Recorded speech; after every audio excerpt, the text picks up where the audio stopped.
Drop the beat.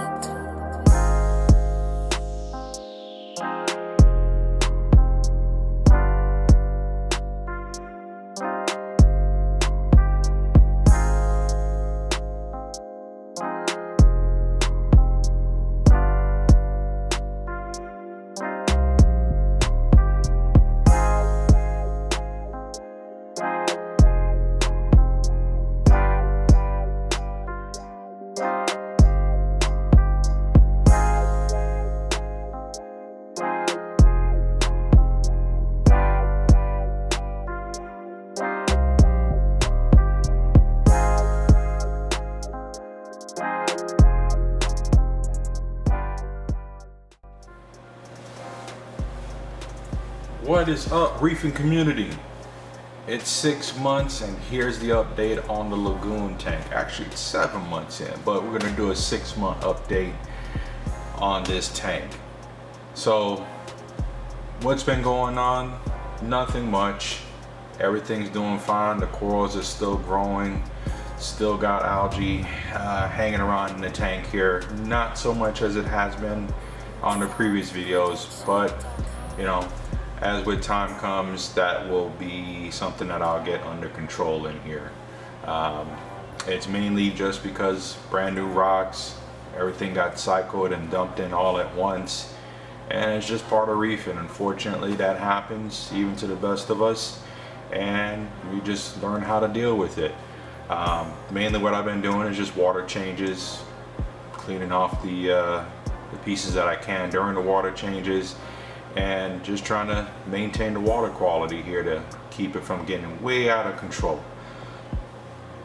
What I did change though was I did move my MP10 from off of my new system off to the Lagoon tank here, as you can see in the top left. That's been working out pretty fine. It is an MP10. We all know they have a good reputation for doing what they need to do, which is be able to move a lot of water in a nice, gentle, wide span there. So it's been working out pretty well in this tank and has done what I expected to do. A lot of the corals are still growing, still doing fine. Some have hit like a little midway plateau and haven't done much, mainly like the brain coral that did take off really quickly during the past few months, but now has gotten to a point where its growth isn't as fast as was happening before.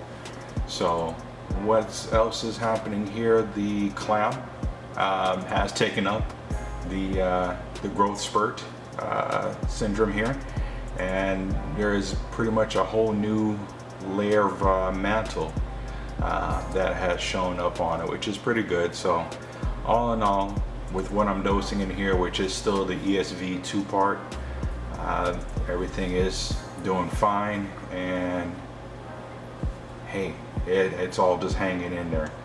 The Miyagi twort in the back there, it's actually doing pretty well. It's starting to grow and shoot out some new branches there, so I'm pretty happy with that. All in all, everything is doing fine. As you can probably tell, there's a couple more new corals in here, mainly from me breaking down the 40 breeder to move everything over to the new tank. I did have to rehome a lot of the corals because they would not have fit in the new setup with how I had the layout going. So what did make it into this tank was the acanth enchinadas. If you guys have been around for a while here, you'll know acanth enchinadas are pretty notorious for killing almost everything that they can touch. However, they don't do much damage to zoas or mushrooms. So right now they're hanging out in the sand bed with the zoas and the mushrooms. I got one in the back left corner and one right here in the middle canal, and they're doing pretty well. Another piece that made it over was this nice orange chunk here in the front left hand side. Unfortunately, I don't have a name for it right off the top of my head. I did find out what it was maybe some time ago. It does resemble some type of fungia, but this one mainly encrusts over the rocks. It doesn't plate out or anything. So I'll be sure to look it up here and see if I can get you guys that name on that. One of my rose bubble tips did go ahead and put that up in the top left. So that's hanging out there. I had two, one's in the main system, this one's here.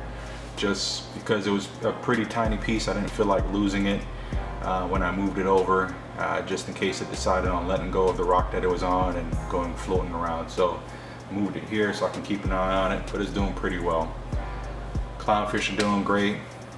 They're still hanging in there. Did have 3 of the green banded gobies. I keep only seeing 1 though, so I'm not sure if the other 2 are either hiding or have not made it. But there goes 1 right now popping out underneath the sand bed.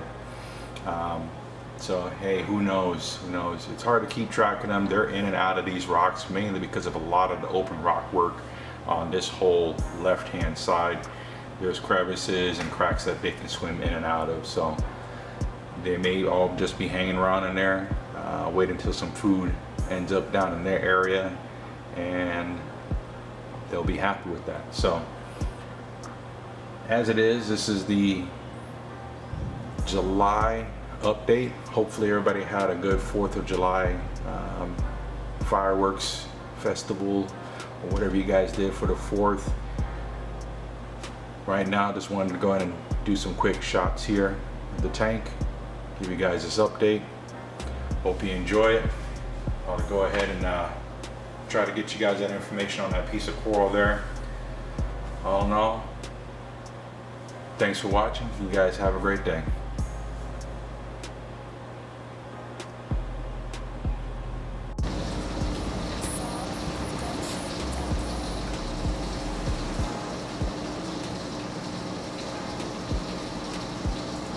One thing I did want to ask you guys about, especially for the ones who have the Lagoon tank here, if you notice on either side there is coralline algae growing, except for in the middle section. That's been really odd to me there, mainly because on either side, the left and the right hand side, are both the supposed filtration chambers for the innovative marine. The center chamber is for the return back into the tank. So what I find odd is that there's coralline practically growing where the overflow or filtration inner workings are at, except for the return section. Now that has very little coralline algae, and I haven't scraped any of this off on the back wall. I've just let it grow. So if you guys have the Innovative Marine 25 Lagoon tank and you guys are experiencing the same thing, go ahead and put a comment down below. Let me know if you guys are seeing the same thing, and or if you guys are just scraping the back glass off every time. But I kind of noticed this here, and I'm just wondering if anyone else is having that same experience. Again, I just thought it was really odd. Pretty cool that it's growing that way. It's just one of those things like, okay, why is that happening in just a certain spot? Is it the heat? Is it just the water pressure? What's causing that to happen? Because the water is almost the same throughout the whole thing, except for the middle where it may be off by about 2 inches. Other than that, left and right side seem to be getting more of the coralline algae. It has nothing to do with the lighting. As you can see, the lighting is even left to right. There is very little shadowing. Well, with that being said too, I remember I did talk about possibly doing T5s. I did get the lights set up for the T5s. I put them on here and I hated it. I didn't like the coverage I was getting off of it. With the canopy on here, it just seemed more enclosed for such an open top tank. I just was not liking it at all, so I took that off and I stuck with the 2 AI Prime HDs on here. So I adjusted those to meet the requirements for pretty much all the corals in here. Right now I'm about maybe 180 to 200 at the surface for par. Going down, it's going to be less par that I'm getting on that.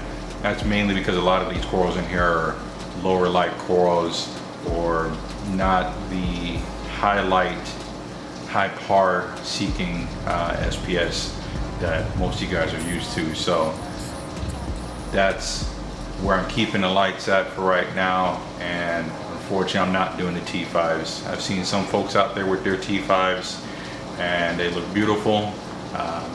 Unfortunately for the corals that I have and just my own aesthetics on this tank, I'm just going to keep it with the two AIs with the open top. So, however, I do see the other green banded goby. He's swimming around, so at least I can account for two being in the tank. Where the third one's at, who knows. Again, a lot of open space in here within the rockwork, so they're able to swim around freely as they please.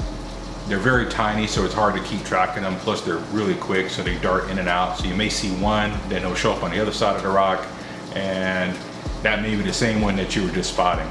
But right now I can see two out in the open. One's on the back wall, and the other one is by one of the SPS corals. So I just wanted to go ahead and throw that in there for you guys, just to ask that question and let you know. Enjoy.